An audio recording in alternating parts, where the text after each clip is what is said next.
BRS తలపట్టిన ఈ నిరసన కార్యక్రమానికి ఎందుకు వచ్చారు, ఏం చెప్పదు? స్టూడెంట్స్ గురించి తెలిసిందే. స్టూడెంట్స్ యొక్క వాళ్ళ యొక్క రెస్పాన్సిబిలిటీ కోసం వాళ్ళు నీట్ ఎగ్జామ్ లోపల పేపర్ లీక్ అయిందని తెలిసింది కదా. దానివల్ల స్టూడెంట్స్ అనేది వాళ్ళ యొక్క ఎడ్యుకేషన్ రిఫార్మ్స్ కోసం ఫైట్ చేస్తారు.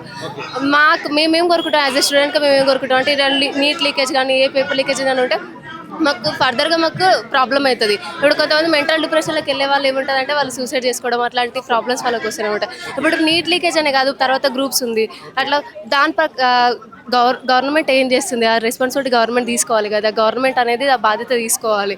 ఇది బీజేపీ కానీ మోడీ గారు కానీ ఎవరైనా సరే, ఏ పార్టికల్ అనేది కాదు కానీ మన స్టూడెంట్స్కి ఎట్లాంటి అన్యాయం చేయకూడదు అని. ఇంకొకటి జంతర్ మంతర్లో జరిగే దాంట్లో పోలీసులు ఒక మరీ క్రూరంగా బిహేవ్ చేసే స్టూడెంట్స్ పట్ల వాళ్ళని లాఠీ చార్జ్ చేయడం, వాళ్ళ పైన స్మోక్ వేయడం అట్లాంటి కరెక్ట్ కాదు. వాళ్ళు స్టూడెంట్స్ టెర్రరిస్టులు కాదు. వాళ్ళకి అనేది మనం రెస్పెక్ట్ ఇవ్వాలి. వాళ్ళు మన ఫ్యూచర్ జనరేషన్ వాళ్ళతోటే ఉంటుంది. సో మనం స్టూడెంట్స్కి రెస్పెక్ట్ ఇవ్వాలి. వాళ్ళకి ఎట్లాంటి ప్రాబ్లం కావద్దు. మన ఇండియా భవిష్యత్తు మంచిగా ఉండాలంటే అది స్టూడెంట్స్ తోటే అవుతుంది. మీరేమో మీ భవిష్యత్తు గురించి ఆలోచించి ఇంతవరకు వస్తున్నారు. మిమ్మల్ని మీ భవిష్యత్తు గురించి ఆలోచించి నిరసనలు చెప్తున్న మిమ్మల్ని యాంటీ నేషనల్స్, తీవ్రవాదులు అని చెప్పేసి మాట్లాడుతున్నారు. దీనికి ఏం చెప్తారు? అసలు అది కరెక్ట్ కాదండి. యాంటీ నేషనల్స్ అని ఎట్లా అంటే స్టూడెంట్సే దేశం మంచిగా ఉండాలని సార్, దేశానికి ఏదైనా పేరు రావాలని సార్, అది స్టూడెంట్స్ తోటే ఉంటుంది. అట్లాంటి స్టూడెంట్స్ని యాంటీ నేషనలిస్టులు అలా అనడం చాలా తప్పు. అది ఈ ప్రభుత్వం మరి ఏం చేస్తుందో తెలియదు కానీ అది చాలా అంటే చాలా పెద్ద తప్పు. ఢిల్లీ జంతర్ మంతర్ వద్ద జరిగిన లాఠీ చార్జ్, టియర్ గ్యాస్ దాడులు మీరు చూసిరా కల్లారా? చూడలేదు, ఫోన్లో చూడడం, టీవీలో వినడు. ఏమనిపించింది అది చూసిన తర్వాత? మీకు ఏమనిపించింది?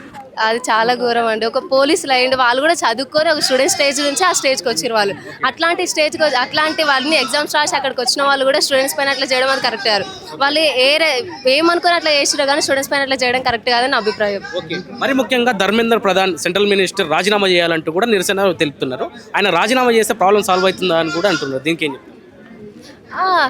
చాలా మంది మనం కొన్ని పాస్ట్లో జరిగిన సిచ్యువేషన్స్ కూడా తీసుకుంటే ఏమైనా తప్పు జరిగినప్పుడు ఆ పెద్ద పొజిషన్లో ఎవరు ఉంటారో వాళ్ళు రిజైన్ చేస్తారు. సో ఇప్పుడు ఒక్కసారి నీట్ లీకేజ్ అనేది ఒక్కసారి జరగలేదు, లాస్ట్ ఇయర్లో జరిగింది, ఈ ఇయర్లో జరిగింది. అలా జరుగుతున్నప్పుడు అతను ఏం చేస్తుడు, విద్యాశాఖ మంత్రి అతను ఏం చేస్తుడు, అతను రెస్పాన్సిబిలిటీ తీసుకోవాలి కదా. అట్లా ఎందుకు అవుతుంది అనేది అతను అడగాలి. అతను ఏం చేస్తుడు, అతను అది సరిగా పట్టించుకోవట్లేదు కాబట్టి రిజైన్ చేయడం కరెక్టే. అది తెలుపుతుంటే వీళ్ళు అసలు నీట్ ఎగ్జామ్ రాసిన విద్యార్థులే కాదు, వీళ్ళను వెనకాల వేరే వాళ్ళు నడిపిస్తున్నారు అని అంటున్నారు. మీలాంటి వాళ్ళని ఏం చెప్తారు? స్టూడెంట్స్ని ఎవరు నడిపించాల్సిన అవసరం లేదండి. అది స్టూడెంట్స్ వాళ్ళ వ్యక్తిగతంగా వాళ్ళ కోసం, వాళ్ళ రెస్పాన్సిబిలిటీ కోసం, వాళ్ళ హక్కుల కోసం వాళ్ళు పోరాడుతున్నారు. సెంట్రల్ గవర్నమెంట్కు ధర్నా చౌక్ వేదికగా ఏం చెప్పదలుచుకున్నారు? ఒక మాటలో స్టూడెంట్గా చెప్పండి. మాకు ఎడ్యుకేషన్ రిఫార్మ్స్ అనేది కావాలి. స్టూడెంట్స్కి మంచి రెస్పెక్ట్ ఇవ్వాలి. ఎడ్యుకేషన్లో ఎట్లాంటి ప్రాబ్లమ్స్ మాకు రావద్దు. ఇలాంటి పేపర్ లీకేజ్లు కానీ ఎట్లాంటివి మాకు ఉండొద్దు. నిన్న మొన్న హైదరాబాద్లో ఎక్కడన్నా ధర్నాలో పాల్గొన్నారా? లేదండి, ఇదే ఫస్ట్ టైం. అదే కేటీఆర్ గారు తలపెట్టిన ఈ కార్యక్రమానికి రావడానికి కారణం ఏంటి? కేటీఆర్ కూడా స్టూడెంట్స్కి ఒక మంచి రెస్పెక్ట్ ఇస్తాడు. అతను మంచిగా స్టూడెంట్స్కి అతను స్టూడెంట్స్కి రెస్పెక్ట్ ఇవ్వాలనుకుంటారు. స్టూడెంట్స్తో పాటు పోరాడాలనుకుంటారు. కాబట్టి ఈ కార్యక్రమంలో నేను కూడా పాల్గొన్నాను. నిన్న మొన్న నెల రోజులుగా నిరుద్యోగులు తెలంగాణ రాష్ట్రంలో అక్కడక్కడ ధర్నాలు, నిరసనలు తెలుపుతున్నప్పటికీ పట్టించుకొని కాంగ్రెస్ ప్రభుత్వం ఇప్పుడు నీట్ విద్యార్థుల లీకేజ్ విషయంలో 22 రోజుల తర్వాత రాహుల్ గాంధీ గారు స్పందించారు. దీన్ని ఎట్లా చూస్తారండి? రాహుల్ గాంధీ గారు ఎన్ని రోజులు ఏం చేస్తారో తెలియదు కానీ మొన్న వాళ్ళు ధర్నా స్టార్ట్ చేశారు. మోదీ గారు రిజైన్ చేయాలని, ధర్మేంద్ర ప్రధాన్ రిజైన్ చేయాలని వాళ్ళు కూడా పోరాటం స్టార్ట్ చేశారు. దాంతో రాహుల్ గాంధీని కూడా అరెస్ట్ చేసిర్రు అనేది కూడా నేను విన్నాను. అది మరి అతను ఈ రెస్పాన్సిబిలిటీ ఇంతకుముందు కూడా తీసుకుంటే బాగుండని నేను అనుకుంటున్నాను. అదే తెలంగాణ రాష్ట్రంలో అదే కాంగ్రెస్ ప్రభుత్వం ఉంది. తెలంగాణ రాష్ట్రంలో ఉద్యోగాలు ఇవ్వకుండా నెల రోజులుగా విద్యార్థులను ధర్నాలు చేస్తున్నా, నిరసనలు చేస్తున్నా, అదే లిఫ్టింగ్, అదే లాఠీ చార్జ్ తెలంగాణ రాష్ట్రంలో జరుగుతుంది. ఇక్కడ సెంట్రల్లో ఒక విధంగా, స్టేట్లో ఒక విధంగా రాహుల్ గాంధీ గారు చేస్తున్నారు. మరి దీనికి ఏం చెప్తారు అంటున్నారు?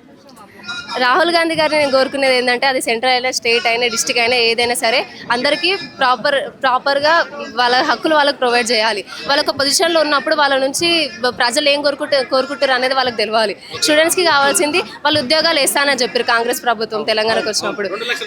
2 లక్షల ఉద్యోగాలు, కొన్ని కూడా మాకు ఉద్యోగాలు రాలేవు. మేము ఎంత ప్రాబ్లమ్స్ ఉంటున్నాం, మేము కష్టపడి చదివినా సరే మాకు ఫలితం లేకుండా పోతుంది. తెలంగాణ రాష్ట్రంలో ఉన్న కాంగ్రెస్ ప్రభుత్వం ఉద్యోగాలు ఇవ్వకుండా నీట్ ఎగ్జామ్ పేపర్ విషయంలో రాహుల్ గాంధీ గారు ధర్నా చేయడం దాన్ని ఎట్లా చూస్తున్నారు? ఇక్కడ ఒక న్యాయం, అక్కడ ఒక న్యాయం లాగా ఉంటుందా?